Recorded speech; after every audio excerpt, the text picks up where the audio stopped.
سلام کے بعد اہم گزارش ہے. اچھا کہہ رہے ہیں مجمع میں نہ پڑھیں, لیکن کوئی ایسی بات نہیں لکھی ہوئی, اس میں پڑھنے میں کوئی حرج نہیں ہے. کچھ اہل حدیث حضرات آپ کے بیان سے غلط فائدہ اٹھا کر یہ کہہ رہے ہیں کہ مفتی صاحب اہل حدیث ہو رہے ہیں چند وجوہات کی وجہ سے. اصل میں مسئلہ یہ ہے, ہمارے ہاں اگر کوئی بھی ایسی بات کرتا ہے جس میں کسی دوسرے مسلک کی تائید ہو رہی ہوتی ہے, تو لوگ پھر یہ سمجھتے ہیں کہ شاید یہ اپنے فقہ کو غلط قرار دے رہے ہیں یا اپنے مسلک کو غلط قرار دے رہے ہیں. تو میں بار بار یہ بات کہتا ہوں کہ اہل حدیث ہو یا کوئی بھی ہو, سب کی ساری باتیں غلط نہیں ہوتی, بہت سی باتیں ان کی صحیح بھی ہوتی ہیں اور کچھ ہماری اندر بھی غلطیاں ہوتی ہیں. تو اپنی غلطی سننے کا بھی تحمل پیدا کرنا چاہیے. تو بہت سی چیزیں ہم نے امام ابو حنیفہ کے کھاتے میں زبردستی کی بھی ڈالی ہوئی ہیں, سمجھ رہے ہیں نا, جو امام حنیفہ نے نہیں کہیں نہ وہ فقہ کی کتابوں میں لکھی ہیں. تو اب یہ تو نہیں کہ ہر بدعت فقہ حنفی کے کھاتے میں ڈال کے آپ اس کے دفاع کی کوشش میں لگ جاؤ. تو میں یہ کام نہیں کرتا. بھائی اگر کوئی بدعت ہے داخل ہوئی ہے جس کا اسلام میں نہیں ہے, کہیں نہ قرآن و سنت میں کچھ کوئی بھی ثبوت نہیں ہے, تو ہم اس کا تھوڑی کہ ہمارے کے بعض لوگوں نے چونکہ کر لیا تو اب ہم اس کے دفاع میں اپنی زندگیاں برباد کریں. اس میں بول دے بھائی ٹھیک ہے آپ کی بات صحیح ہے, ختم ہو جائے گی بات, اس میں کون سی ٹینشن کی بات ہے. نہیں آ رہی میرا خیال ہے بات سمجھ. اس میں آسان حل یہ کہ بولیں ٹھیک ہے آپ نے کیا کہا ہے, بولو بھائی آپ کی بات ٹھیک ہے, تو ختم ہو گئی. اس میں اتنا کون سا ٹینشن لینے کا ہے. ہمارے شیخ حضرت مفتی رشید احمد صاحب تھے, ان کو اصل فتاوی میں ایک مسئلہ لکھا ہوا تھا, مسئلہ بھی بڑی اہم نوعیت کا تھا. تو میں درجہ خامسہ میں پڑھتا تھا, میں نے حضرت کو لکھ کے دیا, دلائل لکھے. میں نے کہا یہ تو اس پہ تو اختلاف, یعنی یہ مسئلہ تو صحیح معلوم نہیں ہوتا. کتنے بڑے عالم تھے, مفتی اعظم مفتی تقی عثمانی صاحب کے استاذ حضرت مفتی تقی عثمانی صاحب, مفتی رفیع عثمانی صاحب نے ان سے 8 سال پڑھا ہے, 7-8 سال, کتنے بڑے استاذ ان کے. اور دارالعلوم کرنگی میں شیخ الحدیث تھے, اور نائب مفتی بھی آپ کہہ سکتے ہیں ان کو, مفتی محمد شفیع صاحب کے بعد, یعنی ان کے سینئر ترین علماء میں سے تھے, مفتیوں میں سے. کتنے بڑے عالم کو ایک 5ویں جماعت کا بچہ کہہ رہا ہے کہ آپ نے یہ مسئلہ کتاب میں باقاعدہ لکھ دیا تھا انہوں نے, اور چھپ چکی تھی کتاب. میں نے کہا یہ مسئلہ ایسے لکھا ہوا ہے تو یہ تو دلائل تو اس کے خلاف ہیں, وہ میں نے دلائل لکھ کے دے دیے. تو حضرت نے ایک دفعہ وہ دلائل پڑھے, انہوں نے فرمایا بالکل صحیح لکھا ہوا ہے آپ نے, تو اگلے ایڈیشن سے احسن الفتاوی سے وہ کتاب سے وہ مسئلہ نکال دو, اس کو چینج کر دو. سمجھ رہے ہیں, بہت مشکل ہے سمجھانا. حضرت نے فوراً حکم دیا کہ یہ جو میری کتاب احسن الفتاوی میں یہ مسئلہ آ چکا ہے, چھپ بھی چکا ہے, تو ایک پرچی لکھ کے دے دی اپنے ہاتھوں سے کہ اگلے ایڈیشن میں اس مسئلے کو تبدیل کر دیا جائے. یعنی میرے بارے میں کہا جیسے انہوں نے کہا ہے جو لکھ کے دیا اس کے مطابق اس کو کر دیا جائے. کتنا آسان ہو گیا نا. اچھا کمال کی بات ہے کہ اگلا ایڈیشن چھپنے سے پہلے حضرت کا انتقال ہو گیا تھا, تو میرے پاس وہ تحریر حضرت کی لکھی ہوئی موجود تھی. پھر میں نے بڑوں کے سامنے پیش کی, میں نے کہا یہ حضرت کا ایک ثبوت ہے میرے پاس ان کی رائٹنگ میں کہ انہوں نے کہا اس مسئلے کو چینج کرنا ہے. تو بعد والوں نے پھر الحمدللہ وہ بولتے کیوں نہیں چینج کر دی. تو کتنا آسان ہے نا. تو ہمیں بھی اپنے اندر لچک پیدا کرنی چاہیے.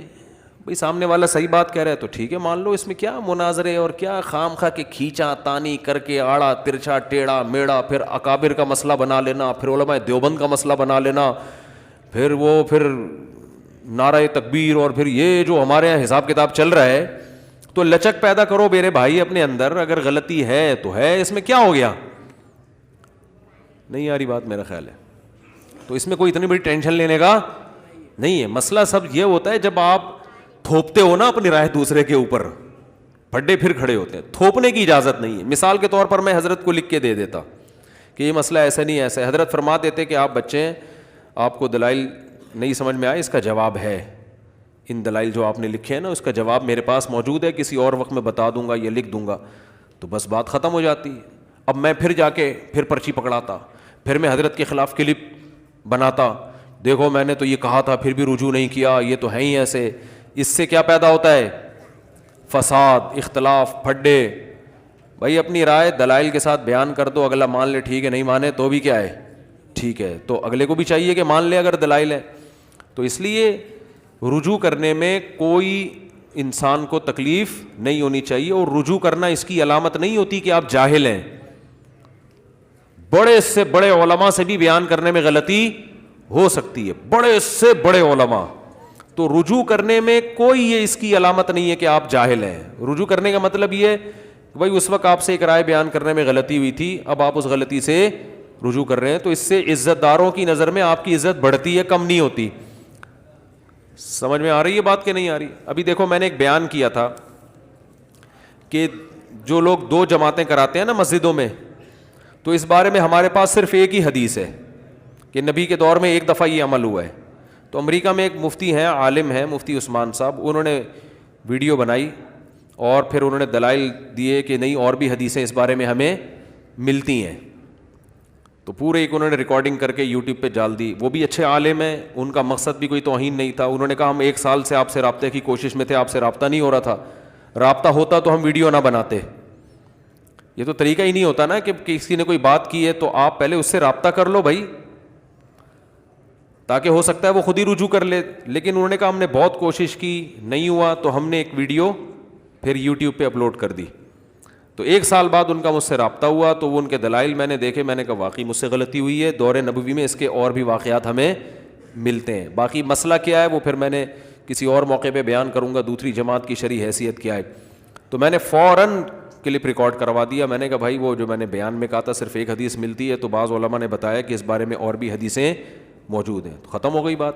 اب آپ کہو نہیں, یا میرے شاگرد بولے نہیں جو ہمارے استاذ نے جو بات بول دی وہ پتھر پہ لکیر ہے, تو اس سے پھڈے بازی کے علاوہ کچھ بھی حاصل نہیں ہوتا. سمجھتے ہو کہ نہیں سمجھتے ہو؟ اچھا میرے بھائی, ہمارے جتنے بھی اکابر گزرے ہیں جنہوں نے بہت زیادہ دین کا کام کیا ہے, انہوں نے ساری زندگی میں دین کو اوڑھنا بچھونا بنایا. ہم ایسا کیوں نہیں کر سکتے؟ ہم تو عصری علوم بھی حاصل کر رہے ہیں. دیکھو دین کو اوڑھنا بچھونا بنانا یہ عصری علوم حاصل کرنے کے خلاف نہیں ہے. آپ عصری علوم حاصل کر کے بھی دین کو اوڑھنا بچھونا بنا سکتے ہو. سمجھتے ہو کہ نہیں سمجھتے؟ مسلمانوں کو جیسے علماء کی ضرورت ہے اسی طرح ڈاکٹروں کی بھی ضرورت ہے, سائنسدانوں کی بھی ضرورت ہے, انجینئروں کی بھی ضرورت ہے, بشرطے کہ وہ انجینئر پھر اپنا ہی کام کریں. وہ یہ بھی بہت اہم چیز ہے. تو ہر شعبے میں ترقی کی ضرورت ہے.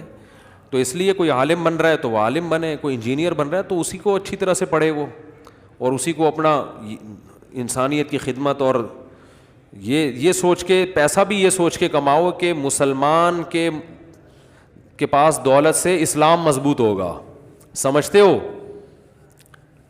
میں تو جب تاجروں سے ملتا ہوں نا, ان کو کہتا ہوں کہ آپ یہ ارننگ ڈبل کرو. وہ کہتے ہیں آپ تو الٹی باتیں سکھا رہے ہو ہمیں.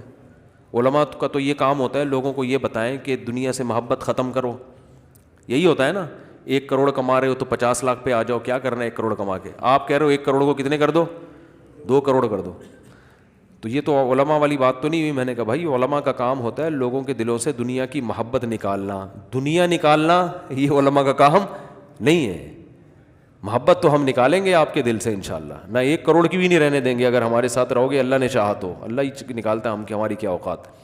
تو محبت تو 1 کروڑ کی بھی نہیں رہنے دیں گے انشاءاللہ, لیکن کماؤ گے 2 کروڑ. کماؤ گے کتنے؟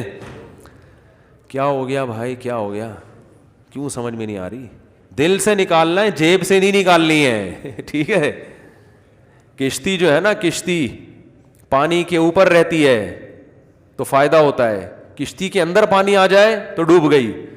تو آپ نے پیسے کو جیب میں رکھنا ہے, دل کے اندر آنے نہیں دینا. جیسے متنبی نے اپنی معشوقہ کے بارے میں کہا تھا کہ میری معشوقہ کی جو محبت ہے دل کے اندر ہے, اور تمہاری جو ملامت ہے عشق اور محبت کے بارے میں جو لوگ مجھے ملامت کرتے ہیں وہ ملامت دل کے باہر سے گھوم گھوم کے واپس چلی جاتی ہے, تو وہ گھستی نہیں اندر.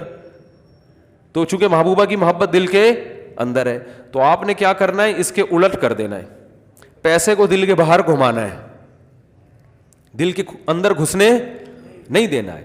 اب سوال پیدا ہوتا ہے پیسہ رکھیں بھی محبت بھی نہ ہو.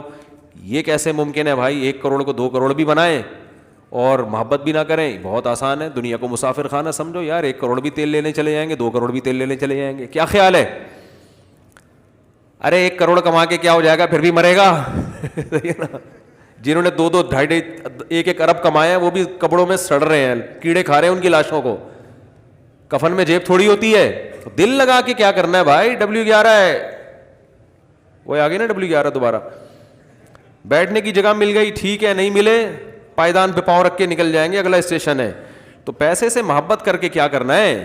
کمانا کیوں ہے پھر جب محبت ہی نہیں کرنی؟ کمانا اس لیے ہے کہ میں نے ابھی آپ کو بتایا کہ ہم اللہ کے غلام ہیں, جو آرڈر ہے ہم نے اس کو فالو کرنا ہے. اب ہمیں پتہ ہے کہ مسلمان کے پاس پیسہ ہونے سے اسلام ترقی کرے گا, دین بھی محفوظ رہتا ہے.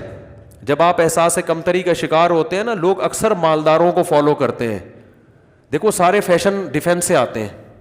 ڈیفینس والے اللہ نہ کرے, اللہ ان کو اچھے لوگ ہیں ماشاءاللہ, اگر وہ نیکر پہننا شروع کر دیں, ایک مثال دے رہا ہوں, تو یہ فیشن کراچی میں غریب علاقوں میں بھی چڈی بنیان کا فیشن آ جائے گا کہ یار ڈیفینس کے لوگ پہنتے ہیں. بھائی ہوتا ہے نا, یہ انسانی فطرت ہے. وہ مالداروں کو کیا کرتا ہے, اس کو کیا ہو گیا, انسانی فطرت ہے کہ وہ دولت مند لوگوں کو فالو کرتا ہے. اب پہلے زمانے میں بڑے گھروں کی عورتیں پردہ کیا کرتی تھیں. جتنا اونچا خاندان ہوتا تھا نا دولت مند, ان کی عورتوں کا پردہ اتنا سخت ہوتا تھا. تو یہ پردہ فخر کی چیز تھا کہ بھئی یہ بہت اونچے گھرانے کی عورت ہے, یہ فل پردہ. اب الٹا معاملہ ہو گیا ہے کہ جتنا پیسہ زیادہ ہوگا, کپڑے خریدنے کے پیسے اتنے ہی کم ہو جائیں گے آپ کے پاس. پیسہ بہت ہے لہذا کپڑوں کے علاوہ ہر چیز پہ لگ رہا ہے وہ پیسہ. جتنا پیسہ عورت کے پاس آئے گا کپڑے مختصر ہونا شروع ہو جائیں گے. تو اب غریب عورتیں بھی پھر احساس کمتری کا شکار ہوتی ہیں, ماڈرن بننے کی کوشش کہ یار وہ اتنے اونچے گھرانے کی خواتین تو کپڑے نہیں پہنتی, تو ہم کیوں پہنے, ہم تو غریب لگیں گے دیکھنے میں. یہ انسانی نیچر ہے, الٹا چلتا ہے آدمی. تو اس لیے اگر دولت, دینداروں کے پاس دولت ہوگی تو اسلام اس سے کیا ہوگا, مضبوط ہوگا. غریب آدمی اسلام پہ چلنے کی کوشش کرے گا, اس کی نظر میں اسلام کی ایک عزت بیٹھ جائے گی. یہ ایک انسانی نیچر ہے, عزت بیٹھے گی. تو اس نیت سے پیسہ کماؤ کہ نبی صلی اللہ علیہ وسلم نے فرمایا جو اس لیے پیسہ کماتا ہے, تجارت کرتا ہے کہ لوگوں کے سامنے ہاتھ نہ پھیلانا پڑے, کہ میرے سر صرف اللہ کے سامنے جھکے گا, کسی اور کے سامنے ہاتھ نہیں پھیلاؤں گا. تو آپ نے فرمایا قیامت کے دن پیغمبروں کے ساتھ ہوگا, وہ صدیقین اور شہداء کے ساتھ ہوگا, اتنا بڑا مقام ہے اس کا. تو پیسہ کمانا بری چیز نہیں ہے بھائی. پیسہ کیوں کما رہے ہو, نیت کیا ہے آپ کی؟ تو نیت یہ ہونی چاہیے مسلمان کے پاس دولت سے اسلام مضبوط, مدرسوں پہ خرچ ہوگا, رشتہ داروں پہ خرچ ہوگا. رشتہ داری جوڑنے کا قرآن میں حکم ہے یا نہیں ہے؟ اب مجھے ایک بات بتاؤ, آپ کے پاس ایک برتن ٹوٹ گیا, کسی نے حکم دیا, ماں باپ نے حکم دیا اس کو بیٹا جوڑو, یہ کب ٹوٹ گیا اس کو جوڑو.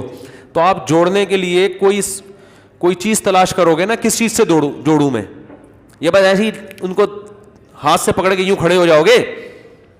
کوئی نہ کوئی چیز تو ہوگی نا, سمت بانڈ ہوگا, ایلفی ہوگی, ٹیپ ہوگا, کچھ تو کسی چیز سے تو جوڑو گے نا. تو آپ کھوپڑی استعمال کرو گے, آپ بولو گے یار ایلفی سے بہتر کوئی چیز نہیں ہے, سستی بھی ہے اور ہر توڑ کا پکا جوڑ, مضبوطی سے جڑ جائے گی.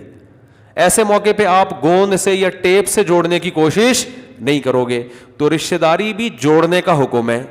جوڑنے کی بہت ساری چیزیں ہیں جوڑنے کے لیے. ایک تو پشتوں میں کہتے ہیں جوڑ توڑ سنگے مڑوڑ, یہ بھی ٹھیک ہے, ایسے الفاظ آپ بولیں گے جوڑ پیدا ہو جائے گا نا. ہمارے جو پٹھان دوست ہیں وہ جب ملتے ہیں تو ایسے ہی بولتے ہیں جوڑ توڑ سنگے مڑوڑ, ٹھیک ہے نا, یہ لفظ ہمیں یاد ہو گیا ہے. تو جوڑنے کے لیے یہ الفاظ بھی ہیں, ٹھیک ہے نا. انگلش میں آپ کہتے ہیں nice to meet you too, اس سے بھی آدمی تھوڑا سا خوش ہو جاتا ہے کہ آپ سے مل کے مجھے غم نہیں ہوا بلکہ خوشی ہوئی ہے. لیکن جوڑنے کا جو سب سے خاندانی طریقہ ہے وہ ایلفی ہے. وہ کون سی ایلفی؟ پیسے, ہدیہ دو. ہدیہ دو گے, بہنوں کو پیسے دو گے, ابا کو پیسے دو گے, اماں کو پیسے دو گے, پھر ابا اماں سے بدتمیزی بھی کرو گے نا, پھر بھی ناراض. بتا رہا ہوں میں سچی, لکھ لیں اس کو.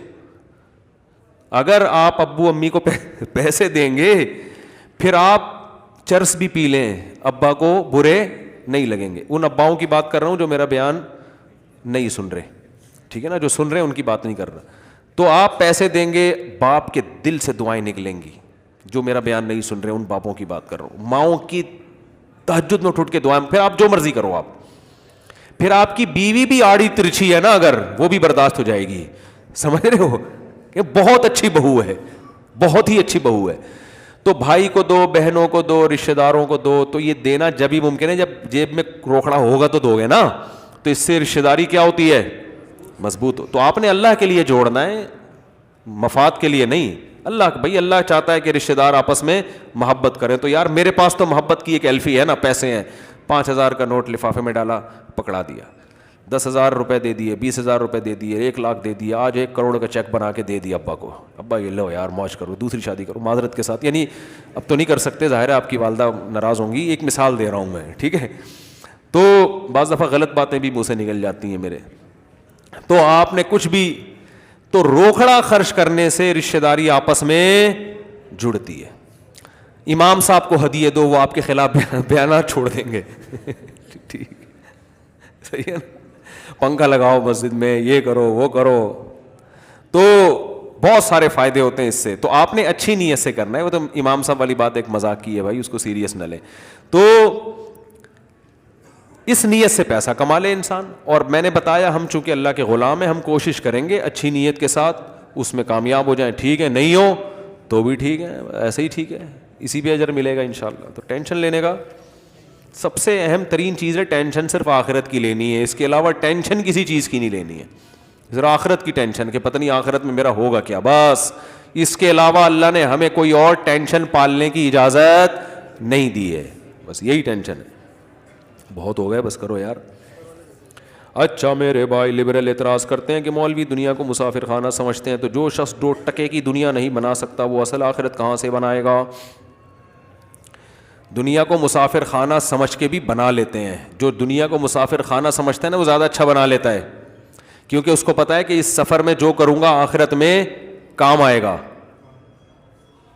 وہ پھر دنیا کماتا ہے, دنیا برائے دنیا نہیں بلکہ آخرت کے لیے, وہ انسانیت کی خدمت زیادہ کر لیتا ہے. تو باقی اگر کوئی دیندار آپ کو نظر آ رہا ہے جو نہ دین کا نہ دنیا کا, تو وہ تو اپنے پوستی پن کی وجہ سے ہے, وہ دیندار ہے ہی نہیں. صرف گیٹ اپ سے تھوڑی دیندار بن جاتا ہے انسان. دین اور سستی ایک جگہ جمع نہیں ہو سکتے. جو پڑا ہوا ہے نا, کھا رہا ہے سو جاتا ہے, اٹھ کے کھاتا ہے سو جاتا ہے, تو وہ دیندار نہیں ہے, وہ دیندار نہیں ہو سکتا. دیندار آدمی, دیکھو پیغمبر دیندار تھے, کتنے ذہین ہوتے تھے, کیسی ان کی پالیسیاں, کیسی پلاننگ. یوسف علیہ السلام نے کیسی پلاننگ کر کے دی نا, قحط پڑنے والا ہے, پورے کنٹری کو تباہی سے بچایا یوسف علیہ السلام کی پلاننگ نے, کہ قحط پڑنے والا ہے, 7 سال کا ذخیرہ کرو, اور پھر اتنا اتنا ڈیوائڈ کرنا ہے اس کو ملکوں میں, اس سے آپ کی معیشت مضبوط ہوگی. تو قحط میں پوری دنیا ہلاک ہوئی ہے, مگر مصر ہلاک نہیں ہوا. نہ صرف یہ کہ ہلاک نہیں ہوا بلکہ معاشی لحاظ سے اور پاورفل ہو گیا. اسی بیس پہ اگلا بادشاہ یوسف علیہ السلام کو بنا دیا گیا. لوگوں نے کہا بھائی یہ بادشاہ بننے کے قابل ہے. تو پیغمبروں کی زندگی, صحابہ کی زندگی سے اندازہ ہوتا ہے دیندار کتنے ذہین ہوتے ہیں. تو آج اگر کوئی ذہین نہیں ہے, تیز نہیں ہے, پوستی ہے, تو وہ دیندار ہے ہی نہیں. سمجھتے نہیں ہو میرا خیال ہے بات. تو اس کو سٹے وٹے لا کے پکڑا دو, بولو تو یہ لگایا کر بیٹھ کے, تجھ پہ یہ چیزیں سوٹ کرتی ہیں. باقی ان لبرلز لوگوں نے تباہ کیا ہے ملک کو. یونیورسٹیاں کس کے ہاتھ میں ہیں, مولویوں کے ہاتھ میں یا لبرل لوگوں کے ہاتھ میں؟ تو ان یونیورسٹیوں میں چرس پلائی جا رہی ہے کہ نہیں پلائی جا رہی؟ لڑکیاں چرسی بن رہی ہیں, لڑکیاں. یہ لبرل لوگ جو دین کو فالو نہیں کرتے انہوں نے کیا ہے. ہسپتال کس کے ہاتھ میں ہے؟ مولوی چلا رہے ہیں ہسپتال. اب کورونا میں ڈیتھ ریشو بڑھ رہا ہے, آپ کو چاہیے تھا کہ آپ ہسپتال کی فیسیں آدھی کر دیتے. آپ نے اس کو بزنس کا ذریعہ بنایا, لوگوں کی جانوں سے کھیل رہے ہو.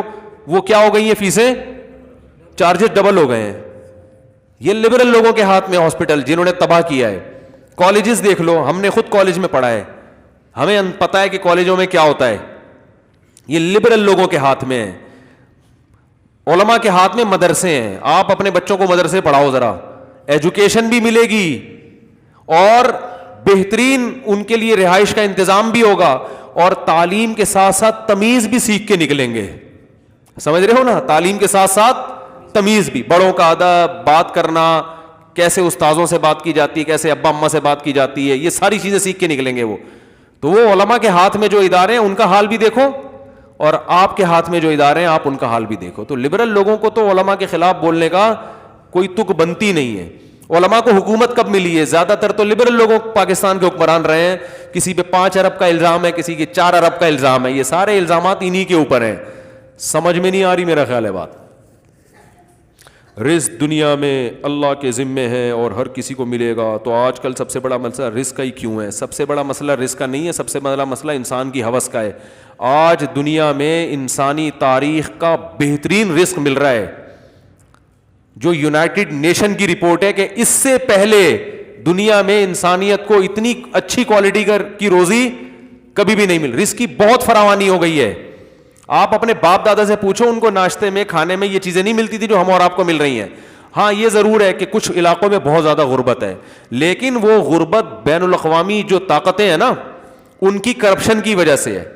ساؤتھ افریقہ میں ایک جگہ سے سونا نکلتا ہے, لیکن اسی شہر کے کنارے پہ جو رہنے والے لوگ ہیں ان کے پاس کھانے کو روٹی نہیں ہے, کیونکہ اس سونے پر اور ان جو ہیرے جواہرات نکلتے ہیں نا ان پہ بین الاقوامی طاقتوں کا قبضہ ہے, جو سپر طاقتیں ہیں ان کا قبضہ ہے. انہوں نے حکمران خریدے ہوئے ہیں کہ ملک کو غریب رکھنا ہے, سارا پیسہ یہ سونا ہمارے پاس آئے گا. تو اس طرح کچھ دنیا میں چند لوگ ہیں جنہوں نے کیپچر کیا ہوا ہے, جس کی وجہ سے دنیا میں غربت ہے. اللہ کی طرف سے آج بھی بہت فراوانی ہے, اور حدیث میں آتا ہے عیسیٰ علیہ السلام جب دنیا میں آئیں گے تو یہ کرپشن ختم ہوگی نا, تو پھر کیونکہ انصاف سے تقسیم ہوگا رزق, تو آپ صلی اللہ علیہ وسلم نے فرمایا زکوٰۃ لے کے لوگ پھریں گے, دینے والے بہت ہوں گے, لینے والا کوئی بھی نہیں ہوگا. اس زکوٰۃ دینے والا پریشان ہوگا کس کو دوں بھائی. تو یہ ایسی فراوانی ہوگی جب دنیا میں کرپشن ختم ہوگی.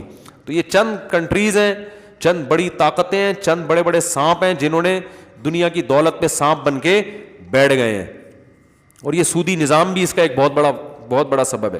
مفتی صاحب کیا کیکڑا کھانا جائز ہے؟ فقہ حنفی میں صرف مچھلی کھا سکتے ہیں, مچھلی کے علاوہ کچھ بھی نہیں کھا سکتے, نہ جھینگا نہ کیکڑا نہ کچھ اور اس کے دلائل بھی بڑے مضبوط ہیں. تو باقی امام شافعی کی رائے میں جائز ہے کھانا, تو ایک فقہ کو فالو کریں, پھر ساری پابندیاں اسی کی. جھینگا کھانے کے لیے شافعی بن جاتے ہیں, کیکڑا کھانے کے لیے امام شافعی بننا ہوا ہے, اور جب خون نکلتا ہے باڈی سے یا کسی بچی کو ہاتھ لگایا تو کہتے ہیں امام شافعی خون نکلا باڈی سے تو اب کہتے ہیں امام شافعی کے ہاں وضو نہیں ٹوٹتا. ایسا ہی ہے نا, امام شافعی کے یہاں بلڈ نکلنے سے وضو نہیں ٹوٹتا, تو کبھی شافعی بنتا ہے کبھی حنفی بنتا ہے, یہ ٹھیک نہیں ہے. ایک فقہ کو فالو کرو. تو یہاں بر صغیر میں 99% لوگ اہل سنت میں فقہ حنفی کو فالو کرتے ہیں, بلکہ اس سے بھی زیادہ, باقیوں کا ریشو تو 1% سے بھی کم ہے. تو ایسے میں آپ جب ایک فقہ کو فالو کر رہے ہو تو پھر پوری پابندیاں اس کی لو. ایک صاحب کہنے لگے سعودی عرب کے علماء جو ہے وہ کہتے ہیں کہ مچھلی کے علاوہ بھی سب چیزیں حلال ہیں, وہ یہ بھی کھا لیتے ہیں گو. تو میں نے کہا بھائی پھر سعودی عرب کے علماء تو یہ بھی کہتے ہیں کہ ایک نماز چھوڑنے سے انسان کافر ہو جاتا ہے, نکاح بھی ٹوٹ جاتا ہے, شیخ بن باز کا تو یہ فتویٰ ہے. تو کہنے لگے یار یہ تو میں نہیں مانتا. میں نے کہا پھر یہ کیکڑا کھانے کے لیے آپ سعودیہ کے فتوے کو مان رہے ہو؟ نماز جب چھوٹتی ہے, نکاح بھی گیا آپ کا, سارا دن بیٹھ کے نکاح کی تجدید ہی کرتا رہے گا, اتنا مہر کہاں سے لائے گا؟ ہر دفعہ نکاح میں نیا مہر رکھنا پڑتا ہے, کروڑوں روپے کا مقروض ہو کے دنیا سے جائے گا. تو ایک فقہ کو فالو کرنا چاہیے. چاروں فقہ درست ہیں, لیکن فالو کس کو کرنا ہے؟ ایک. تو فقہ حنفی کو جب فالو کر رہے ہیں آپ, تو پھر میرے بھائی امام حنیفہ کے دلائل اس میں بڑے مضبوط ہیں, کیونکہ حدیث میں آتا ہے احلت لنا میتتان السمک والجراد, 2 مردار ہمارے لیے حلال ہیں, ایک مچھلی اور ایک ٹڈی. اور سمندر کی ہر چیز کو اگر حلال قرار دیا جائے تو سمندر سے تو ایسا گند نکلتا ہے کہ آپ کی سوچ سے بھی بالا تر ہوگا وہ. تو اس لیے صرف مچھلی کی تو 20 قسمیں ہیں, مانگڑا مچھی ہے, گھسر مچھی ہے, مشکا ہے, اور کیا ہے, کند ہے, اور کیا ہے. کراچی میں یہ ورائٹیز ملیں گی, یہ بھی آپ کو کراچی سے باہر نہیں ملے گی. میں نے وہ بھی کھائی ہے, سوات کی جو مشہور مچھی ہے, کیا نام ہے اس کا, ٹراؤٹ. مزہ نہیں ہے وہ, جس نے کراچی میں مچھلیاں کھائی ہوئی ہیں اس کو نہیں آئے گا وہ مزہ. آپ کہہ سکتے ہیں وہ فارم کی ہوگی, فارم کی نہیں, سچی مچھی کی, بالکل شکار والی مچھی بھی کھائی ہے وہاں پہ, مزہ نہیں ہے. کراچی میں مچھلیوں کی ورائٹیز, ٹھیک ہے پنجاب کے اپنے فضائل ہیں, ہمارا مقصد کوئی یہ نہیں کہ پنجاب میں بہت اچھا ٹماٹر پیدا ہوتا ہے, کینو مالٹے پنجاب سے ہی آتے ہیں, بہت ساری چیزیں پنجاب میں, گندم ہے, بہت ساری چیزیں, لیکن کچھ چیزیں کراچی کی ہیں. وہ مچھلی بھی کہاں ملتی ہے؟ اتنے بڑے بڑے سمندر سے آپ دیکھو پیس نکلتے ہیں, اور ذائقہ دیکھو کیسا ہے, ٹائٹ خاندانی. جب آدمی مچھلی خریدنے جاتا ہے سمجھ میں نہیں آتا کون سی خریدے, اتنی 20 قسم کی, ہر مچھلی کا ٹیسٹ الگ, ہر ایک کے فضائل الگ. گھسر مچھی سالن پکانے کے کام آتی ہے, اس میں آئل ہوتا ہے, الگ سے آئل ڈالنے کی ضرورت بول لو بھائی نہیں. سنگھاڑا مچھی سستی ہے, اس میں بھی آئل ہوتا ہے, صحت کے لیے بہت اچھی ہے. اور آپ کا مشکا ہے, مزہ نہ آئے پیسے واپس. سرمئی مجھے پسند نہیں ہے. پاپلیٹ ہے, پاپلیٹ کے فضائل بیان کرنے کی ضرورت بولو نہیں ہے. پھر یہاں شکار کی مچھلی الگ ہے اور اسٹور کی مچھلی الگ ہے. روز شکار والی اگر تازہ بالکل کھانی ہے 100 روپے ریٹ اس کے زیادہ ہوتے ہیں. رپورٹ پیش کر رہا ہوں. تو وہ آپ نے کیا کیا کہ شکار کی مچھلی کھا لو آپ, وہ بھی آپ کو فشری میں ملے گی. فشری جاؤ تو آدمی پاگل ہو جاتا ہے وہاں جا کے, اتنا مال یار سمندر ایسے نکال رہا ہے رزق, اللہ کی قدرت نظر آتی ہے. میں تو فشری جا کے کہتا ہوں فیملی پلاننگ والوں کو بلاؤ, یہ منظر دکھاؤ. مجھے کہتے ہیں نا رزق کی کمی ہو رہی ہے, بچے پیدا ہو رہے ہیں, کہاں سے کھائیں گے؟ اللہ بتا رہا ہے صرف ایک سمندر ہی تمہیں اتنا کھلا سکتا ہے, باقی تو باقی ہے. اور ذرائع تو بہت ہیں. فشری میں جاؤ اور لانچیں صبح فجر سے پہلے جاؤ, کبھی لانچیں آ کے لگتی ہیں, ایسا مال نکلتا ہے یار, ایسا لگتا ہے سمندر پھینک رہا ہے, کہہ رہا کھا لو بس آ کے کھاؤ, رو نہیں, ٹھیک ہے نا, ٹینشن نہ لو. یہ غربت یہ بکواس چھوڑ دو. سمندر بزبان حال بتاتا ہے, آ جاؤ لے جاؤ. یہ سرمئی کی لاٹ نکل رہی ہے, یہ پاپلیٹ کی لاٹ کیسے لگی ہوئی ہوتی ہے وہاں پہ, ایسا مزہ آتا ہے. میں تو ویسے بھی جاتا ہوں فشری, بتا کے نہیں جاتا, سب لوگ پہنچ جاتے ہیں. پھر تو ویسے ہی جاؤ, اتنا مزہ آتا ہے یار, اللہ کی طرف سے کیسا انتظام ہے. تو سمندر نے کبھی نو نہیں کیا, نہ نہیں کیا. جب آپ نے اس سے رزق مانگا ہے کبھی اس نے نہیں کہا کہ میرے پاس رزق ختم ہو گیا ہے, نہ نہ نہ نہ نہ. سمندر ہمیشہ خوش کرتا ہے, کہتے ہیں لے جاؤ بھائی. تو مچھلیوں کی اتنی قسمیں ہیں, مجھے تو یاد بھی نہیں ہوتی. آنگڑا مچھلی, بانگڑا مچھلی, پتہ نہیں کون سی قسمیں. بنگلہ دیش کے لوگوں کو بہت اچھی طرح نام یاد ہوتے ہیں, وہ کانٹوں سمیت کھاتے ہیں. بنگلہ دیش کے لوگوں کو دیکھا مچھلی کھاتے ہوئے کبھی؟ کانٹوں والی مچھلی منہ میں رکھیں گے, چبا کے کانٹے ایک طرف نکال کے پھینکے مچھلی. پتہ نہیں یار کوئی اندر آٹومیٹک آلات لگے ہوئے ہیں کیا ہیں جو کانٹوں کو ایک طرف کر رہے ہوتے ہیں. وہ بہت زیادہ کھاتے ہیں نا, تو عادی ہو گئے ہیں. انہوں نے گھما کے کانٹے نکالے, مچھلی نکل گئے. پتہ نہیں کیسے کھاتے ہیں یار.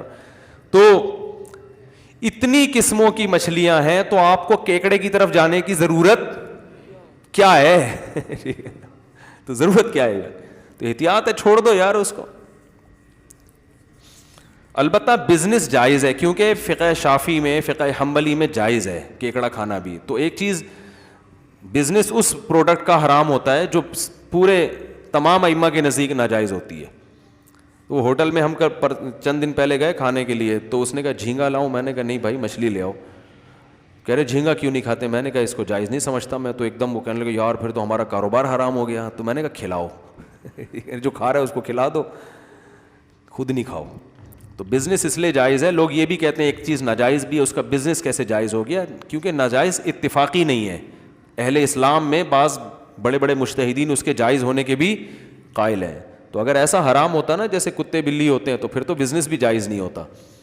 تو اسی طرح اب یہ اس طرح حرام نہیں ہے, تو اختلافی مسئلہ ہے. مفتی صاحب میں آپ کے 6 سال سے بیان سن رہا ہوں اور آپ کے شادیوں پر بیان سن کر شادی کر رہا ہوں, لیکن میری خواہش ہے کہ میرے نکاح پڑھائیں, اس کے لیے کیا طریقہ ہے؟ یہاں نمبر باہر لکھا ہوا ہے, جو نکاح مجھ سے پڑھوانا چاہتے ہیں تو اس میں میرے ایک اسسٹنٹ ہیں, ان سے رابطہ کر لیں, تو یہی نکاح پڑھا دیں گے ہم انشاءاللہ. آپ کا ایسا ٹائٹ خاندانی نکاح ہوگا, بالکل ایلفی کی طرح مضبوط جڑ جائے گا نکاح انشاءاللہ. صلو علی الحبیب. اسلام میں منگنی کا کوئی تصور نہیں ہے, لیکن میرے جہاں رشتہ میں لڑکی والے اڑے ہوئے ہیں تو کر لیں, ان سے اڑے تڑے کرنے کی ضرورت نہیں ہے. اب جا کے آپ منگنی صحیح نہیں ہے, لیکن اگلا بھی تو مانے نا. اب وہ کہہ رہے نہیں منگنی کرنی ہے, تو وہ اس کی ٹینشن ہے, پھر کرنے دیں. اچھا بھائی آخری سوال ہے بس. میں نے 3-4 بزنس شروع کیے ہیں, کوئی بھی کامیاب نہیں ہوتا, تو اب میں نے نماز بھی شروع کر دی ہے, کوئی وظیفہ وغیرہ بتا دیں. بھائی اللہ سے رزق مانگا کریں, تہجد میں اٹھ کے دعا مانگا کریں. آخری وقت میں حدیث میں آتا ہے اللہ دعائیں قبول کرتا ہے. حدیث میں آتا ہے رات کے آخری حصے میں اللہ آسمان دنیا پہ آ کے کہتے ہیں حل من مسترزق ارزق لا, کوئی ہے رزق طلب کرنے والا میں اسے روزی دوں. تو اس وقت اٹھ کے دعا مانگے اللہ سے, اور دن میں پھر محنت بھی کریں. محنت بعض دفعہ نہیں کر رہے ہوتے, محنت بھی کرنی ہے, دعا بھی کرنی ہے, دونوں عمل ساتھ ساتھ. پھر مل جائے ٹھیک ہے, نہیں ملے تو آپ کے قوائف پورے ہو گئے ہیں, کوئی بات نہیں. غربت کو انجوائے کریں, پھر کھانا کو نہیں ہے انجوائے کریں. لوگ تانے دیتے ہیں, انجوائے کریں, اس کا اپنا مزہ ہے. ہر جگہ تانے ملتے ہیں نا, کم وقت کماتا نہیں ہے, لاتا نہیں ہے, صحیح ہے نا. تو یہ بھی اس کا بھی اپنا ایک مزہ. بے روزگار لوگوں کو اس میں بہت مزہ آتا ہے. ابا سے تانے, اماں سے تانے, آپ اپنی ذمہ داری پوری کر رہے ہو تو کوئی بات نہیں, تانے ملے. تانوں سے آپ کے گناہ معاف ہوں گے, درجات آخرت میں بلند ہوں گے. جب آخرت میں جاؤ گے نا, میزان کے ترازو میں دیکھو گے اتنی نیکیاں, تو آپ بولو گے اللہ یہ عبادت ہے تو میں نے کی نہیں ہے, تو اللہ کہیں گے یہ تمہارے ماں باپ کے وہ تانے کوسنے ہیں جو انہوں نے تمہیں دیے تھے. یہ سارے بھائیوں کے بہنوں کے تانے کوسنے ہم نے یہاں لا کے ترازو میں رکھ دیے, اس سے تمہاری نیکیوں کا پلڑا بھاری ہو گیا. تو یہ سب کام آئے گا قیامت میں انشاءاللہ. سبحانک اللہم و بحمدک نشہد ان لا الہ الا انت نستغفرک و نتوب الیک. مصافحہ نہ کریں بھائی.